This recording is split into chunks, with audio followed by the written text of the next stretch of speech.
పుష్ప సినిమాలో ఎర్రచందనం చెట్లు చూశారు కదా, అది ఎర్రచందనం చెట్లు ఇవే అనమాట. ఇప్పుడు ఇక్కడ కనిపించేది ఈ చెట్లే అనమాట. ఎర్రచందనం చెట్లు ఇవే చెట్లు అనమాట ఇక్కడ కనిపించేది.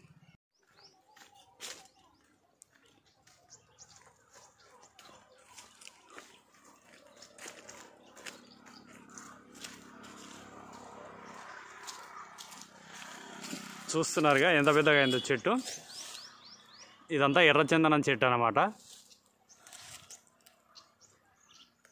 పక్కన టేక్ చెట్లు ఉన్నాయి. టేక్ చెట్లు బాగా ఈ బ్లాక్ కనిపించేది మొత్తం ఎర్రచందనం చెట్లు అనమాట. ఇది గిటంగా ఎర్రచందనం చెట్టు అనమాట. ఇదంతా ఎర్రచందనం చెట్టు. దాని ఆకులు ఏ విధంగా ఉంటాయి అనేది వేయడం ఉన్నాయి చూడండి. ఇవి ఇట్లుంటుంది దాని ఆకు. ఓకే ఫ్రెండ్స్, ఇవి ఇక్కడ ఇట్లా ఉన్నాయి.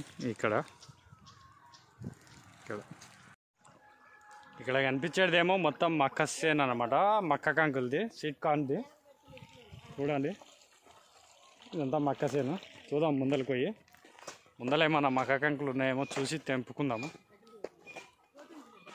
చూపిస్తుందండి, ఇక్కడ తీసుకురా దగ్గరికి. అది చూడండి చేపలు ఎన్ని ఉన్నాయో. ఇక్కడ కూడా నిన్నే వచ్చినాయి, కుప్పలు ఉన్నాయి చేపలు. ఇక ఇవన్నీ చేపలే. ఇక మా పిల్లలేమో ఈయనే వరుసలు. ఇక మా పిల్లలు ఆడుతారు. ఇవి చేపలేమో ఈడున్నాయి. ఇవి ఈడ ఉరుకుతున్నాయి రెండు చేపలు. ఇక మా పిల్లల ముందర వచ్చినాయి, ఆడుతున్నాయి. అవి ఇక్కడ ఆడుతున్నాయి. మా పాప పట్టడానికి ట్రై చేస్తుంది. పడ్డర్రా.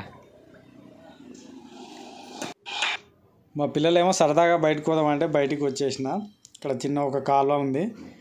మా పిల్లలు ఇక్కడనే చేపలు పట్టడానికి ట్రై చేస్తారు. పెద్దగా లోతు ఏముండదు, మామూలుగానే ఉంది, చిన్నగా కాలువ అన్నమాట. ట్రై చేస్తారు చూడండి. అవేం దొరకట్లేదు.